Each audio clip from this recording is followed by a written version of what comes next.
what I thought would be fun to do is sort of a Magic the Gathering game slash discussion. I'm just going to move the camera over here. Ooh, this is tough. We'll figure it out. So, what these videos are going to kind of be about is talking about some things involving Commander that may be true, may be an opinion. And this is actually great because that could kind of give a chance for a discussion on like different opinions and situations and take it from there.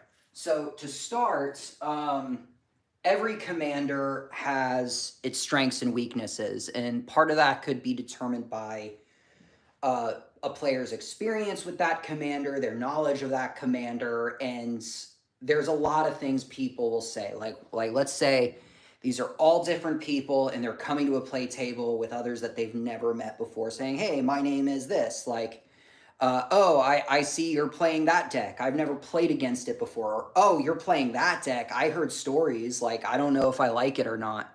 And even though a lot of times people like to say things like, oh, but I promise it's not a high power level. Well, there's a couple tricky things about comments like that because everyone, in my experience, has different ways of describing power level. And I know there's probably going to be a lot of discussion about, oh, well, Wizards might say this or that, which is fine too. But it's still tricky. And like, for example, as you may or may not see on the table right now, one of the decks that are here is the Grand Arbiter, which is a 4-drop that says all opponents have to pay one more to cast spells while I could pay less to cast spells. That's why, as a joke on the videos, I call it the tax deck. And make a lot of different puns that I'm not going to say because some of it could get into certain opinions, which is hilarious, but not really for this chat. So, for example, if I were to sit down, the assumption I would make of what other players would think is starting with Grand Arbiter, I'm not going to be surprised if some players look my way because they're going to be thinking, wait, this stuff makes our stuff more expensive. And when you're first getting into Magic, you might be like, that's not too bad. But there's also going to be times where you're thinking, this is just annoying and I came here to play for fun. I'm not here to deal with blue players or tax players, things like that. And then, of course, however, there's the Gisela over there where it says all damage dealt to opponents are doubled while damage dealt to you and your permanents are cut in half. So players are going to look at that being like, oh my gosh, I could think of so many directions. Like, what is this guy going to do? And then the last thing, where I like to call it my Mafia deck, which is why, as a joke, I sometimes like to say the black-white one is Mafia versus Government, because the Jenga Taxes deck, it's all about making things cost more. So it's a way to make it harder and harder for my opponents to play the game, kind of like how some places do a thing where it's kind of about, oh, like, let's just make it harder so they can't do what we don't want them to do, like cast spells or play creatures, etc.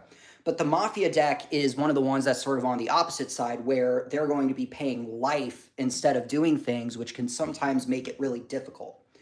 The reason why the mono red deck is good in this scenario, because I have some buddies who give advice, which is, when you build a commander deck, try not to always make it obvious that it's going to be a gross deck. The reason why is because, kind of like, I just got out a Grand Arbiter deck that says, oh, people are going to have to pay extra to want to play the game.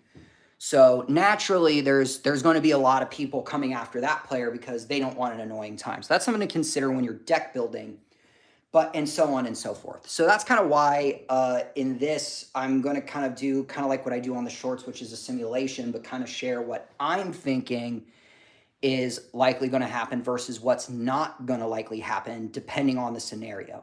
So what I was going to do is I usually start the game based off of what just got in, and I just sort of did some things with that. So like, for example, let's say the Gisela deck were to go first. And it's just sort of you'll see me walk around a couple times for setup. So land pass, which isn't bad because, like, this goes back to a video I made close to the beginning on, is it always good to play Sol Ring turn 1? And that can actually vary because, and I love what one person in the comments said, which was, hey, it depends on, did I get a good keyboard hand? I don't think I looked at this. Yeah, good enough. So he said, it depends on the power level, and I think he made a very good point, because if you're playing high power or CEDH, then obviously you're going to want to get those mana rocks out soon, so that way you can either win or respond. But, you know, if you're playing a low power game and you've got nothing to do with that Soul Ring, it probably will just make you a target. Like this. Authority of the Consuls. It says, creatures enter the battlefield tapped and I gain a life every time that happens. So obviously, is that the most crazy thing? No. But it is something that's probably going to make some players want to come at you or something. So now it's sort of back to the first player, so draw. He has kind of a bad hand, so he's going to play a bounce land and then go to discard. But this is something a lot of players don't think about either, because by discarding something, you're revealing information. So you're like revealing what kind of things you might be playing in that commander deck. And so by discarding something, some players are obviously going to be very interested in what you discarded. So like, for example, this player just discarded a card that says 5/4 trample, makes scions when it deals damage. So people might say, uh-oh, or, oh, that's a fair card. It could just vary on the group. So now we're going to untap and draw, and this is where this player might get some attention, because he's going to play an island, and then for 2, he's going to play a signet. So next turn, he's definitely going to be able to get out his commander. That's really annoying for the table. So naturally, players are looking his way now. So now they're going to untap, and this player is going to play a mountain, just get that color mana out there. And he might as well, while he can, he's going to go ahead and play Sword of the Animist. So then untap and draw. This player actually drew a decent 2-drop. He's going to play a Swamp, and then he's going to play the Cruel Celebrant, which says when it or another creature dies, each player loses a life and he gains a life, which kind of gives you a hint of what this deck is going for, which is kind of a combination of draining people but also gaining life. So now, this player over here, before things are going to get expensive, he's going to play a Ritual that gives him 3 mana, and he's going to play a creature just so that way he could get it out now. But because of Authority of the Consuls, like, it'll enter tapped, and then the player responsible is going to gain a life. So now he's at 41, which again, isn't a big deal, but like if you're playing Fair Magic, that does put a target on your head just because now you're at the highest life. So that's to be expected, to where someone might actually want to hit you to be, not because you're a threat or anything, just to make it fair to kind of create some sort of equal way of thinking like at the board. So this player has a lot of white cards in their hand, so obviously they're going to play the white side of this land. And on one hand, it's scary because it's predictable, but he kind of wants to do it now. He's going to play his commander. So now all his opponent's stuff is going to cost 1 more, while his stuff is going to cost 1 less. So now, back to this player over here. He's going to play a land. He's kind of upset. To be honest, this deck doesn't agree with that one because there's a lot of artifact hate in it, so this player's probably going to have a bad time. But that's also going to create a motivation to make the tax player a target as well, because his deck is an anti-him deck. So then he's going to untap and draw over on this turn. He has an interesting hand, so he has some options. Likely, he's debating on, does he play the tap land now so that way he can save it for later, or should he play, like, go Dark Ritual and do crazy stuff, but it's not crazy enough to where it's used to, in my opinion, worth using the Dark Ritual right away, especially since he'll have to pay 2 mana for it now. So he's going to play a bounce land, and for 2 mana play a Viscera Seer, which is a good sack outlet for the deck. And on one hand, he can go to combat and hit someone right now, but there's a pro and a con to that, because some higher level players are going to say, what are they going to do? And some like lower power players are like, you know, it's too early, I'm not sure I want to do it. There's a pro and con. The pro is you get some damage in, and obviously if you're playing with a mature group of people, then they're not going to see that as a reason to be like, oh my gosh, I should attack you right now. However, at the same time, naturally, for either sportsmanship reason or for grudge reasons, they'll remember that. So that way they know that they have your attention and you should probably defend yourself from that player. So that's kind of like the pros and cons of that. The other thing is, so that's the pros and cons of like hitting someone early in the game. On one hand, it's fair, but it makes more sense if there's a damage trigger. Like, oh, when this deals damage, this is going to happen. Otherwise, the other player might just be like, I sense that I'm the biggest threat to you, so now I'm going to have to play some defense. And so this player's going to draw. He did top deck a land, which is good, and he's going to, for 3, because of Grand Arbiter, play Swiftfoot Boots. And then for 1, he's going to equip, so it now has hexproof and haste. But The reason why he shouldn't attack anyone for now, in my opinion, is again, same as before, it's a casual game. So there is the possibility of creating a grudge. So if I hit the Grand Arbiter player right now, then obviously I could negotiate with the group saying, hey group, if I attack the Grand Arbiter player, like, would you all leave me alone? Do we all agree that we don't like playing against Grand Arbiter? And if they say yes, well then, you have your answer. Yeah, excuse me. But it's also good to be safe because you don't want to, unless you know they're playing high power level and they're good with it, like sometimes intimidating the group could be a risk. So this guy's going to proceed to his turn. He's kind of shocked in a good way that no one attacked him. Draw.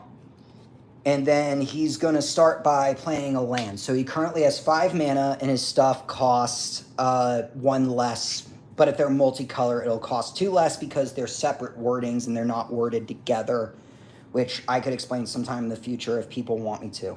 So his stuff costs 1 less, so he's going to build some defense. He's going to, for 4, play Norn's Annex, which means to attack him for each creature, they either have to pay a white mana or 2 life.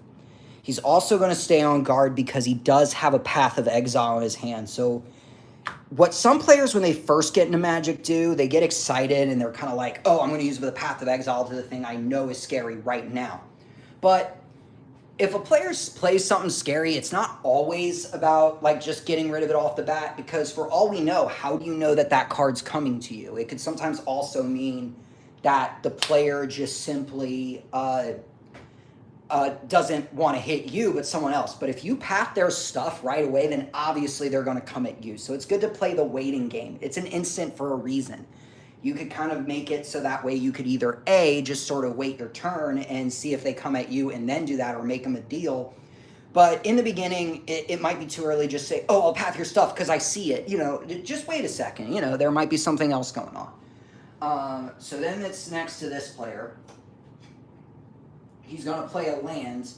He does have some cards that cost 4, but unfortunately because of Grand Arbiter, he's not going to have enough, and he has a bunch of 4-drops in his hand. So what he's going to do, just to use his resources, is he's going to go ahead and Mountain Cycle. I usually like to cycle lands when I know I don't have a land to play next turn, because then I'm just risking, am I going to draw it next turn or not? But personally, I like being safe and like cycling it to my hand now so I know I have one for next turn. So he's just going to Mountain Cycle. He could have waited on the end step just to act like he had more responses, but for this video, I'm just going to pretend like he's playing casual. I was like, nah, I'm just going to say I Mountain Cycle and then pass. So now it proceeds over to this player's turn. So he's going to draw, and he also drew something similar to Path of Exile.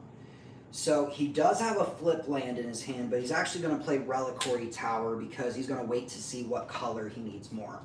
Then paying the extra for the commander, he's going to play it. Now, the way the commander works is the devotion has to be total of 7 or greater. And right now, this is 1, 2, 3, 1, 2, 2, 1. So if we do the math, that's 1, 2, 3, 4, 5, 6. So it's one permanent that has one of the mana symbols away from being a creature. So until then, he's kind of an enchanter that does that stuff, and then he's going to pass. So now it's back to the double damage player's turn, and this is what he has so far. He just drew a risky card that's mainly meant for if things are crazy, but he has a fun card, but because of Grand Arbiter, he can't play it, he's not drawing lands. So what he's going to do is he's just going to, for 3, play Lightning Greaves just to have it out on the field, and then he's going to pass his turn. So then it will rotate back, and no one did anything that gave Grand Arbiter a reason to use his Path of Exile. So he still has that card. So then, if we kind of go in here, untap, draw, this is actually not a bad card, but so far he has 5 mana, and he doesn't have any more lands, but he does have some really good interaction when the players kind of come at him. So what he's going to do for now is he's going to play a card that kind of goes with the name, the Land Tax. So at the beginning of my upkeep, if a player has more lands than him, he could go ahead and search his library for cards, which is perfect because he doesn't have any lands right now, and another player is bound to play a land. So that's actually very useful.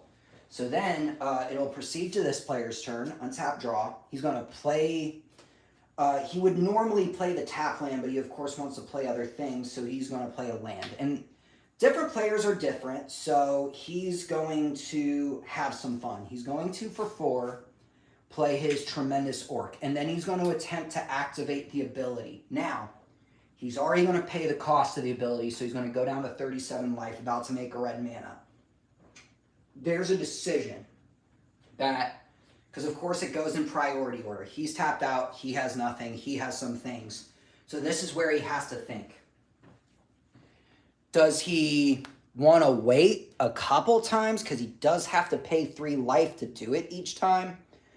Or should he just use it now because he knows something big's going to come out? So, and also personally, I like to do it right away to prevent the confusion, because I know if they're like, oh, I'll pay 3 life times 6 because I want to play a 6-drop. Usually players get into a debate being like, oh my gosh, like, I might have had a response, blah, blah, blah, blah. How do I know?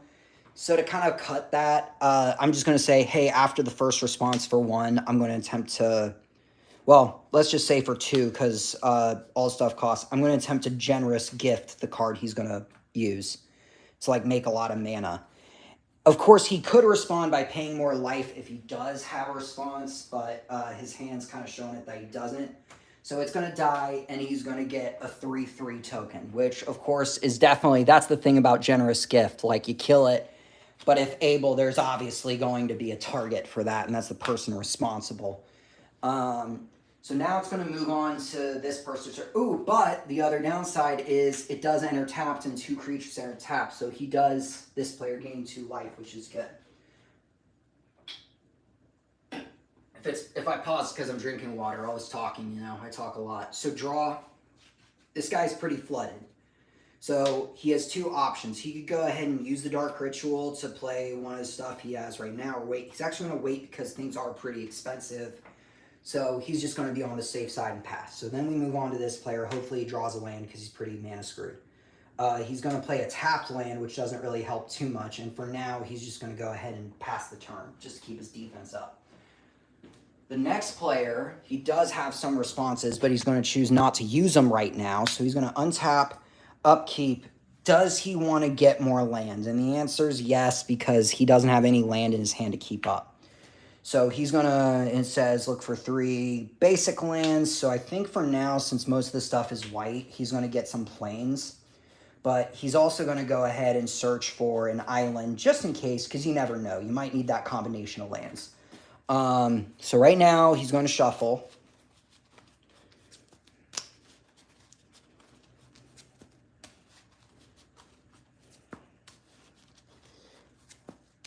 And he is going to proceed to his turn, so draw to his turn. Then he's going to go ahead and play plains. How many cards does he have in his hand? 1, 2, 3, 4, 5, 6, 7.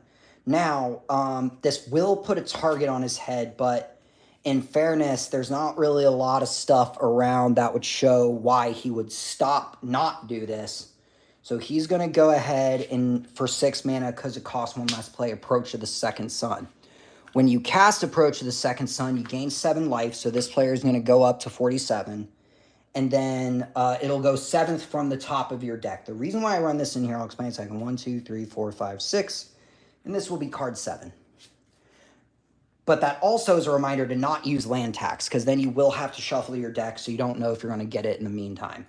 So it's good he used land tax when he did. So the pro and con of the card. For those of you who don't know, it works like when you cast it, you gain 7 life. It goes 7th from the top. And then when you cast it a second time from your hands, then you not only gain another 7 life, but you actually automatically win the game. So naturally, players are going to remember this. The pro and con of what he just did. The pro is he played Approach of the Second Sun. The con is because he played Approach of the Second Sun, naturally all the players are going to look at him and say, if we don't kill this guy right now, we got currently 7 turns before he's just going to play it. So now it's going to go to the artifact player's turn. He's going to untap and draw. He's going to play a lands. And now this is where he's got to do some thinking. So right now he can't really play anything that'll be like super helpful, but he could do something that's helpful. So what he's going to do is he's going ahead and he's going to attempt to equip his swords onto his token, which is now currently a 4/4. He's going to go ahead and go to combat and, well, before just play a land just because, and he's going to swing at the player with that. Not really because it's the smartest thing, but at this point it's like you got to help the table out, because if you don't, then he's probably going to play Approach of the Second Sun and just straight up win the game. He is going to go ahead and pay the 2 life, because at the same time, it doesn't matter what life total you're at. If he plays Approach of the Second Sun again, he's probably just going to win. So if you don't have a way around Approach of the Second Sun, then... And technically, this, what I'm about to say, also depends on the play group, because what I did, for example, was I went ahead and revealed Approach of the Second Sun 7th from the top. Some players like that because it's kind of like the same setup as Arena, where they actually show you what's technically revealed to the public versus just putting it, and it's up to the player to remember. Different play groups play different ways, but for now we're going to do it to where he's actually going to reveal Approach of the Second Sun as it gets close, kind of like they do on Arena. So now it's on to this player's turn. He's going to draw. He actually found a useful card, so he's going to play a land. I think he's actually going to play the white side of this one just because he has plenty of black mana already. It's one of the flip lands. And then for 6, so he's paying the extra 1, he's going to play the Woebringer Demon. So it's a 4/4 flyer that says at the beginning of each player's upkeep, that player sacrifices a creature. If they can't, this goes away. So now his god is a creature because his devotion's higher than 7, and naturally he's willing to pay the 2 life to go after the player who has Approach of the Second Sun not far from his hand. So he's going to take the 5 commander damage, and then it will proceed to the next player's turn. So now the double damage player finally has some mana that he didn't have before.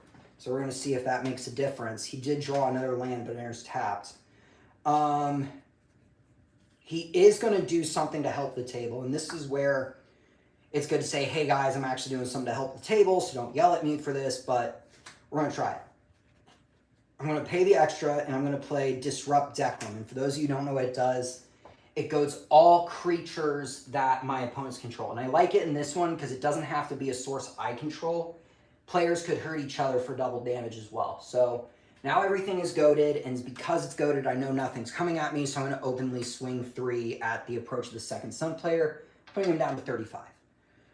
So now the player, of course, has to remember, do not activate land tax, because if you do, you're shuffling that Approach of the Second Sun somewhere else in the deck.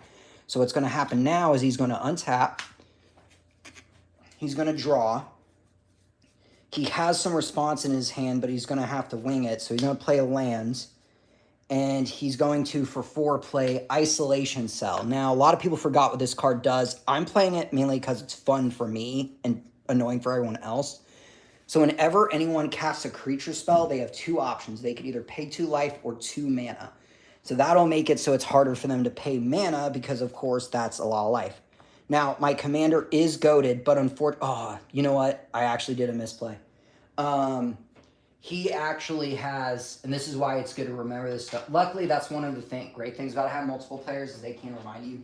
So the demon happens, which is kind of an ouchie because this actually... Let me read it because the wording could matter. At the beginning, they sacrifice. So it does get around hexproof. So they have to sacrifice it, so the guy is still playing the goad thing, though. Then it will proceed to the Grand Arbiter's turn, and he has to sacrifice his own commander. So this is actually probably not the best move. So he sacrifices his commander, it goes to the command zone, and he's actually going to go ahead and pay 1, 2, 3, 4, 5, 6 to go ahead and play it again, just to make it harder on some people. Even though it's goaded, it can't attack right now because it wasn't there that turn, and it has Summoning Sickness anyway, so it's going to go to his turn. Draw. Now, if we do the math, this is an artifact land, so that's 1, 2, 3, 4, 5, 6, 7, 8, 9, 10. He has just enough to play his commander, which costs 1 less for every artifact you control. And he's, even though it's not goaded, oh, this is dead because of the sad face. He is going to go ahead and attack him with his commander, which causes the triggered ability. You exile the top 5 cards of your deck.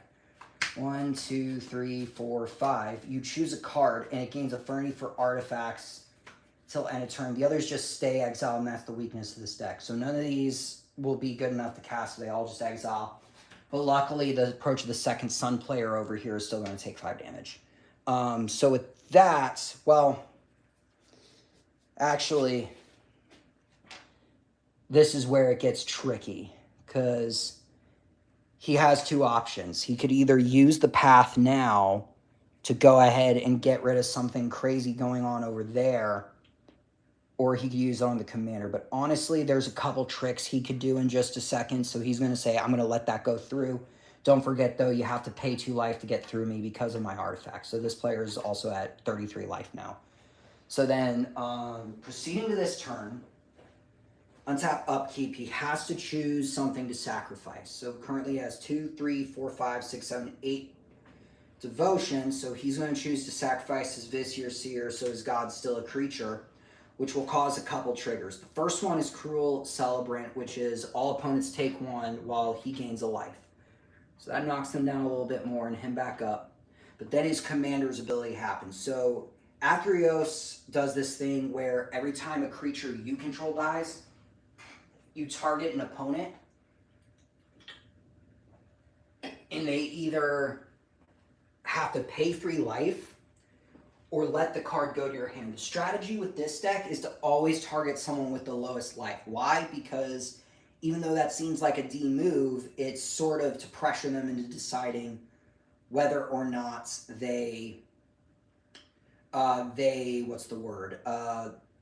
whether or not they want to take the 3 or stay at life. So obviously the tax player is the enemy, so they're tied. So you're going to say, would you like to pay 3 life or let this go to my hand?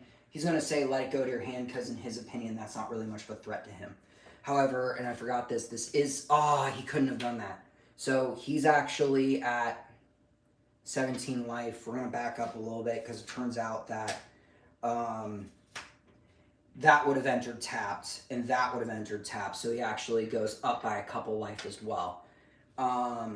So what's he going to do now is go to combat. They're goated.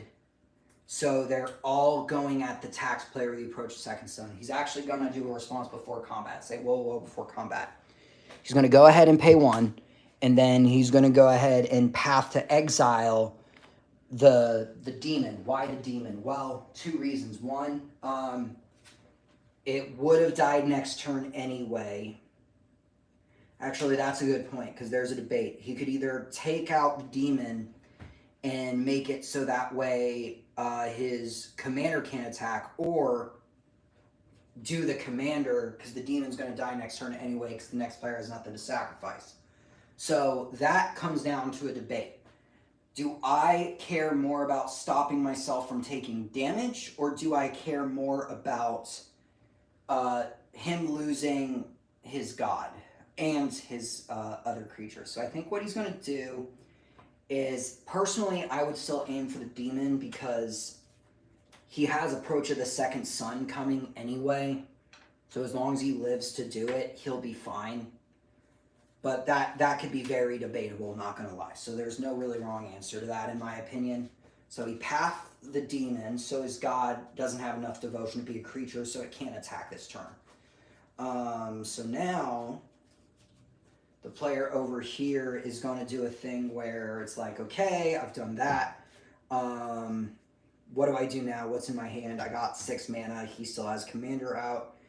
I think what he's going to do is, for 2 mana, play the Dark Ritual. So that way for 7 mana, because it costs 1 more, he's going to play this Bond card, which will make it so that way whenever a permanent you control goes away, each opponent has to sacrifice a card that shares a type with it. So with that, we got 2, 4, 6, 7, exactly enough to where this could be a creature again.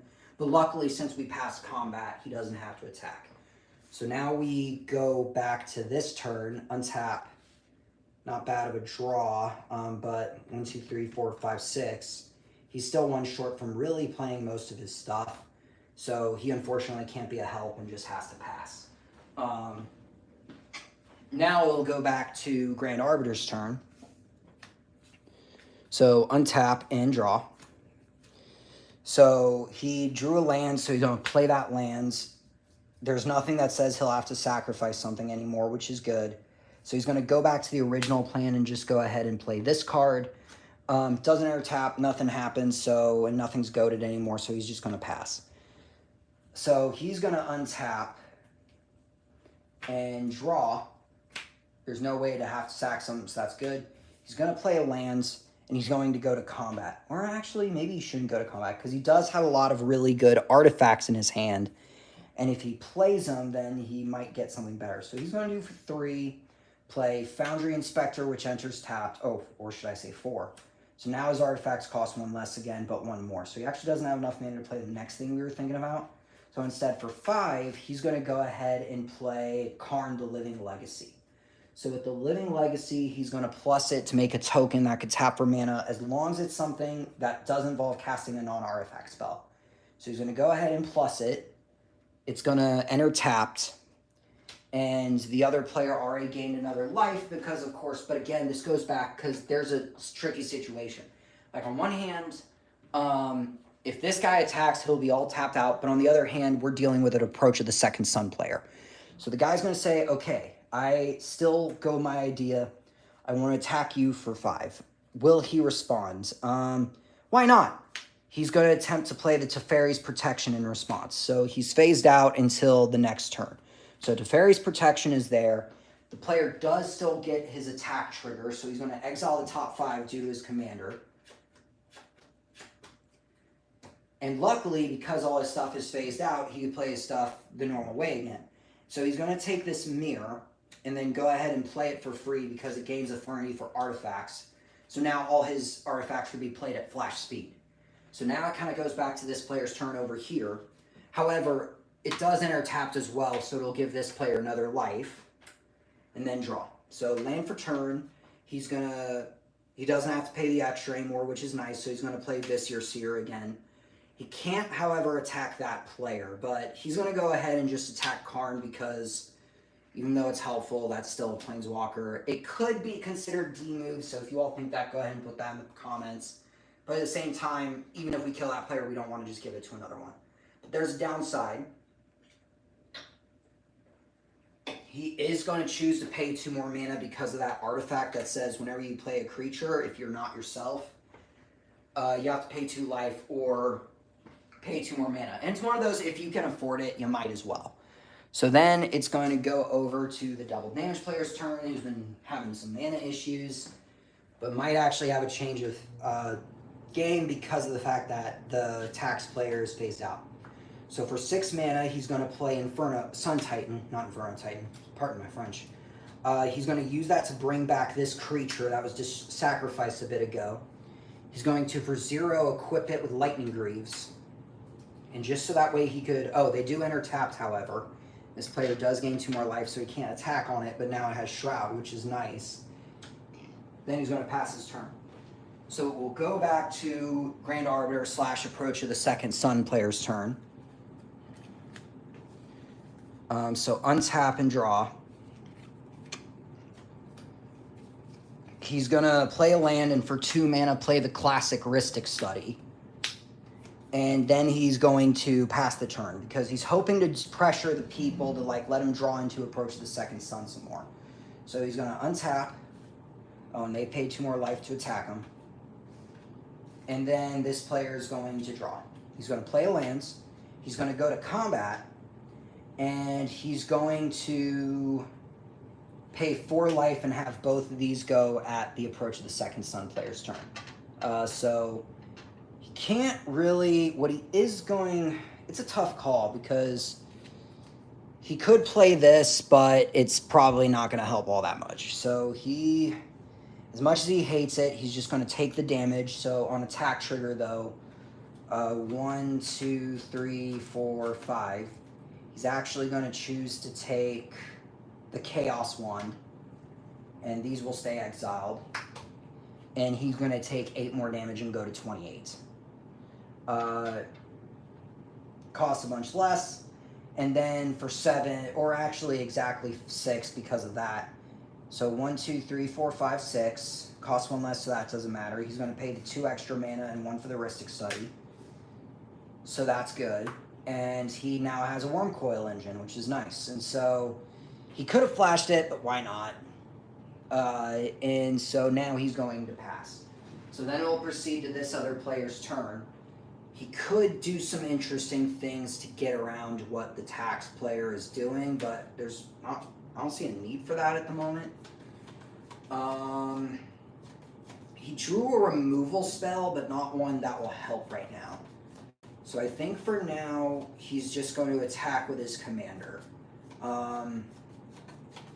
And I think just because it's more damage, less damage than what that's happening, he feels like he'll have to take it and go down to 23. And then he's going to pass, which is also kind of hurts that player because you're not giving him more cards to get to closer approach the second sun.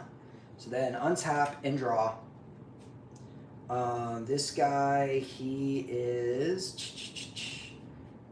he's going to... Everything costs extra again, so he's not happy. So as out of frustration, he's going to go ahead and have both go ahead and hit him. He's going to go ahead and cast what he has now, which is Flawless Maneuver, which says if you have your Chimera, you play it for free and give your stuff indestructible. However, in turn order, this guy doesn't have a response, but he does. What he's going to do is say, I'm going to utter end your commander before that happens, so that way, and I'm paying the extra for both your commander and Rhystic Study, so that way it's exiled. So unfortunately, he doesn't have a response for that. So what he's going to have to do now, because he only has a land in his hand, is he's going to let this go in the command zone for the second time. And then he's going to have to proceed and take the 9 damage, so he goes down to 16. So now it's kind of an all or nothing for this player. So untap, which will actually bring up good thing. He unfortunately just drew a land, so he's going to play a lands and pass turn. Now, here's where it gets tricky. As you all can tell, this player is pretty much going bye-bye. But then there's another question, which is, how can I get rid of him in a way to where I'm not a wide open target? But then at the same time, so looking around, so obviously this player, he can die whenever any of these players want him to. Like this player could literally swing out and get him pretty close to there. But at the same time, what I like to do at this situation is I like to do math, saying, okay, let's say one of each player attacks with their biggest creature. Like if I attack him for my 5 or 6, he attacks him for his 5, and he attacks him for his 6, that's enough to kill him. So I'm kind of thinking, you know what? I'm not going to do this for everyone because I'm worried about me being open. So do I want to gain both the life and that? Death Touch is a pretty good defense in my opinion. So what I'm going to do is go ahead and say, okay, I'm going to do a 5 in the air at you. Attack trigger. Exile top 5. 1, 2, 3, 4, 5. I'm going to take the Gilded Lotus. The rest of these could stay exiled. I'm going to go 5 in the air your way. And he doesn't have a response, so he has to take it. He goes down to 11. And then I currently have enough to where it'll cost 1, 2, 3, 4, more than enough. So he's just going to cast Gilded Lotus for free. And then he's going to go ahead and play Aetherflux Reservoir, which he should have done a second ago. Learn from me, kids. And then he's also, just because he can afford it, he's going to pay 2 and equip his Wormcoil with Swords of the Animus. And he still has enough mana for the Chaos one to happen. So he's just going to stay back, say, okay, I'm just going to pass. And the other players might be wondering at that moment, this is a good thing to be prepared for in case players say this to you. They might say something like, what the heck, don't you want to swing out with everything? His approach to the second sun is 3rd from the top of his deck.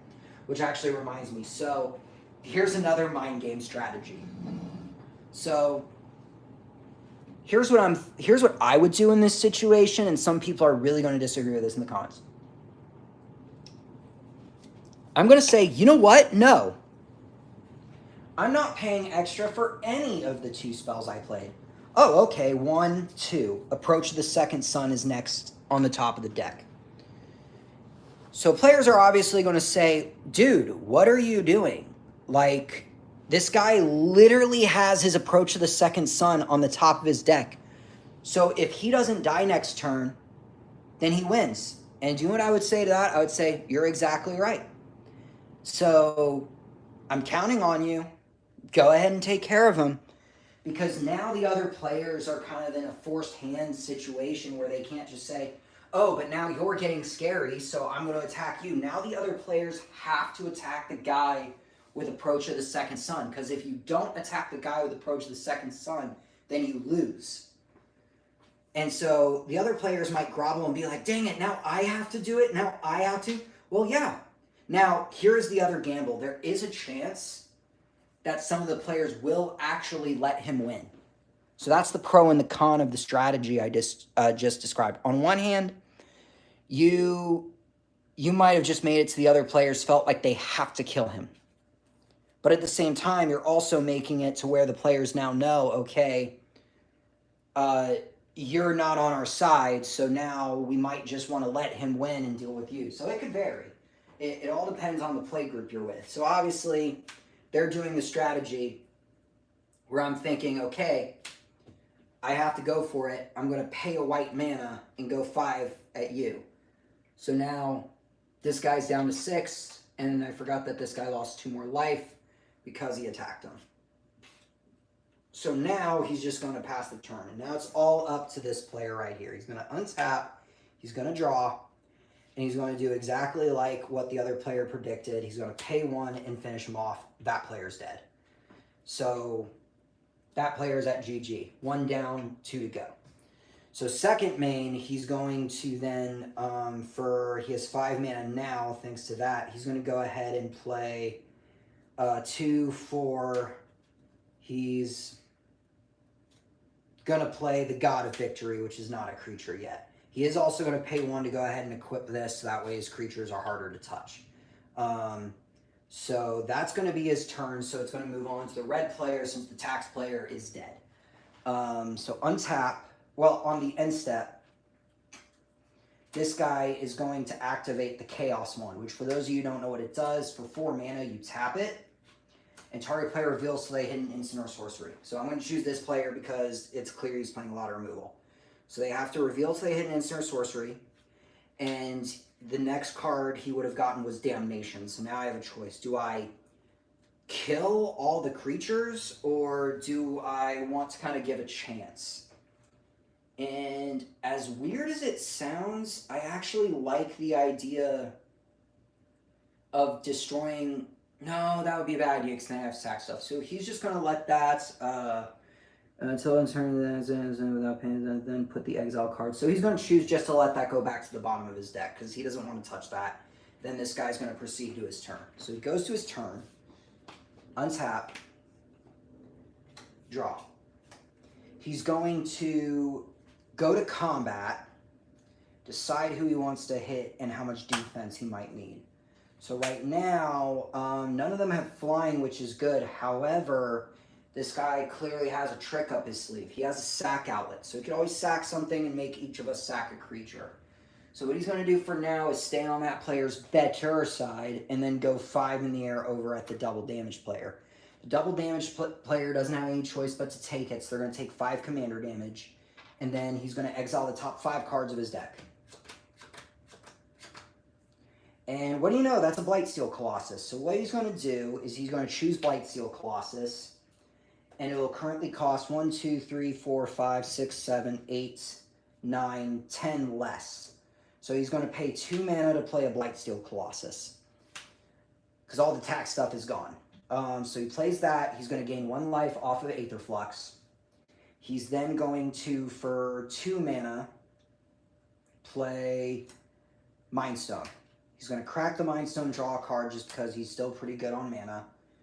And he's going to save this for later. So now he's just going to go ahead, let the players freak out, and pass. So he currently has 1, 2, 3, 4, 5 creatures, so he doesn't have enough to force him to sack the Blightsteel Colossus. So he's going to proceed to his turn.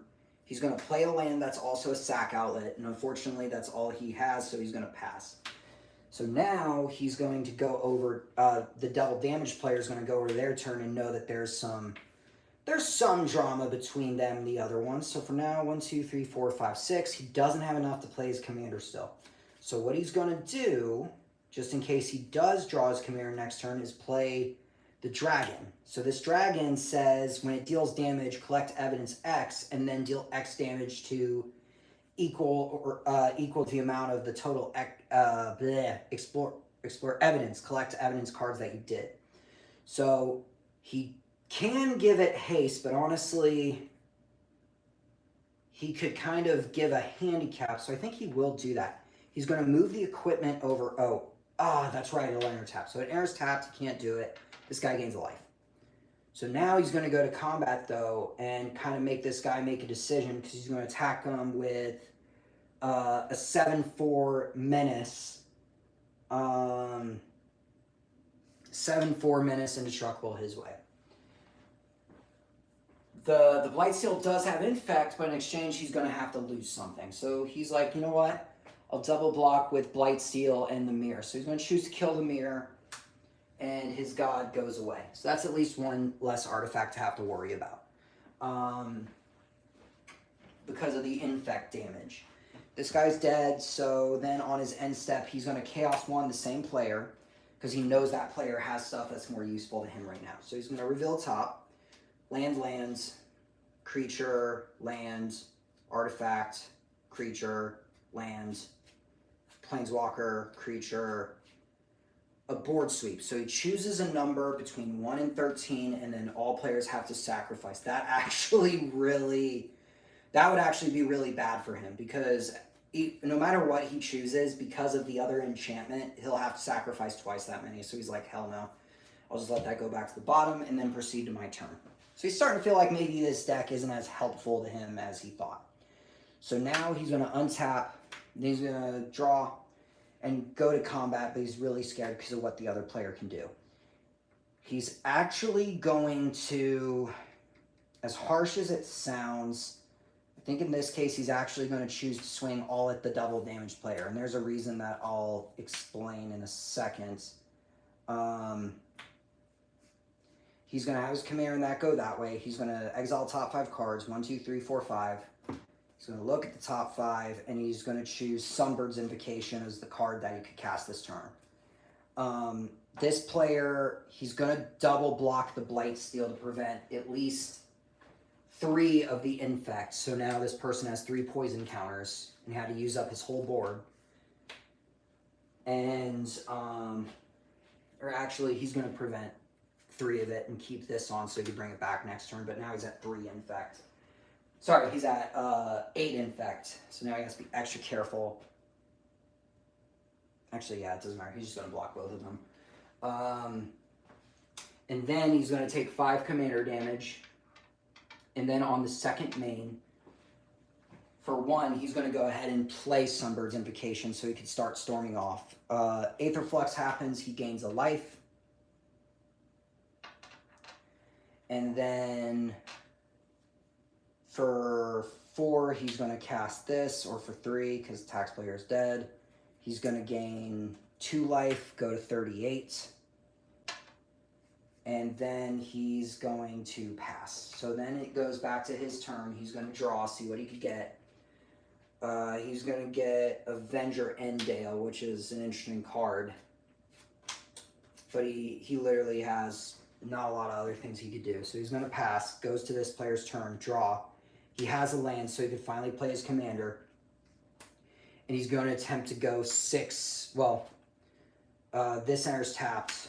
He's going to put Shroud on it, attempt to go 6 his way in the air. He does have a flying blocker, and he doesn't want it to hit. Does it have trample? I forgot. It does have trample, so that doesn't matter. So he's going to dig for an answer. He's going to activate Chaos Wand and target the removal player, see if he gets something that could help.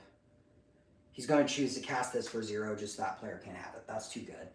And he doesn't really have a lot of flying blockers, but damage is doubled, so he's going to block and prevent 4 of the damage, so 2 of the damage, so he's going to, well, prevent 4 and take 4. So he goes down to this, and then he's going to use the ability of the card he just played, so he's going to collect Evidence 6, and because of his commander, it's all doubled, so he's basically going to lose everything that isn't Blightsteel. After that resolves, there is a catch, though.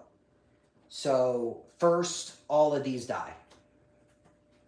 He does get the 2 tokens, and I remember that, but I'm not going to bother for something in a second.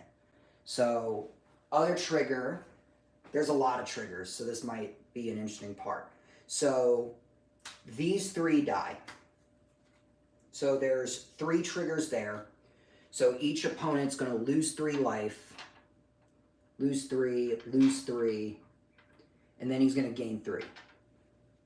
Then what's going to happen is Athreos is going to happen 3 times, and he's going to target the player with the least life, or the Aetherflux player, and he says he doesn't care. Actually, he's going to pay 3 life for the Viscera Seer. The other... No, he's going to actually just go ahead and take all 9 life. And the reason why is because he has that enchantment that'll make it so where he's going to have to sacrifice his stuff anyway, which goes to what's happening next. So now that happens, all the players have to sack, Blightsteel dies, and then goes back into the deck.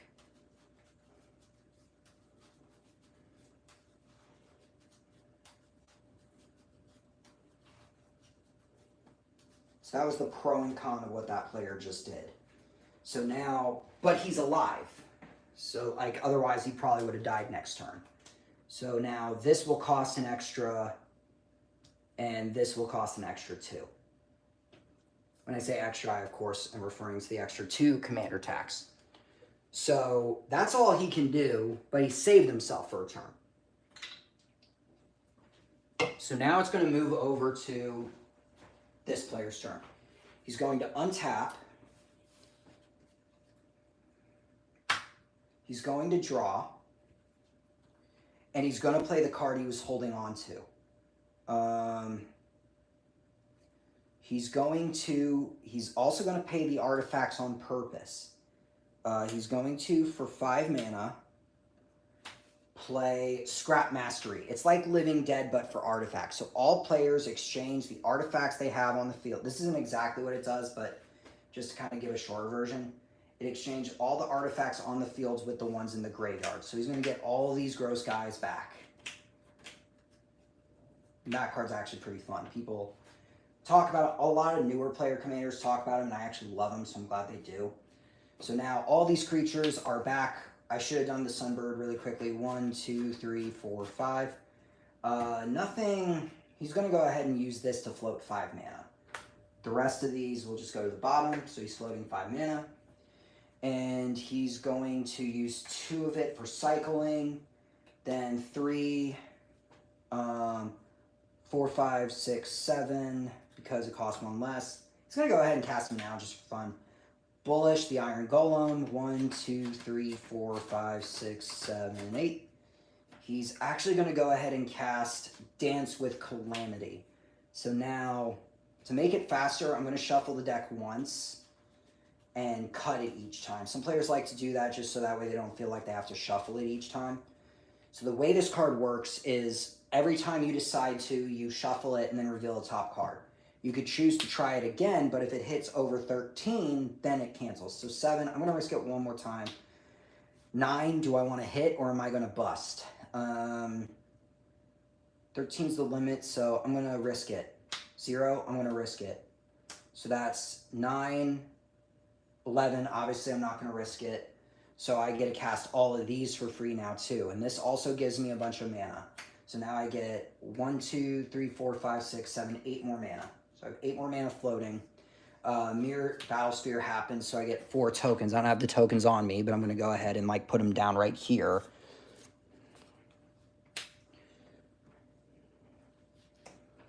And then, with all that mana floating, I'm going to Brass's Bounty, so I get 1, 2, 3, 4, 5, 6, 7, 8, 9, 10 treasures.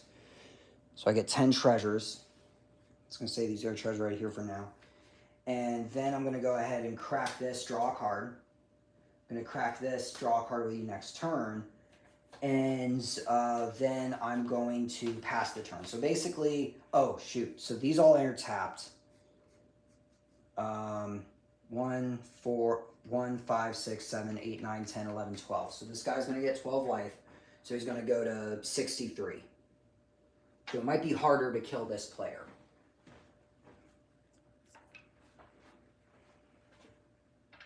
So, was there any artifacts in this graveyard? No. These go away. Does he have any artifacts in there? No. So it was really like a one-sided, so now this guy has the advantage. So now this guy's going to try to believe in the heart cards, and it didn't work out. So he's going to play a lands and then pass. Then this guy's turn is going to happen, untap, draw. And he's going to, for 1, 2, 3, 4, 5, he's going to destroy 5 artifacts or enchantments. So he's going to blow up.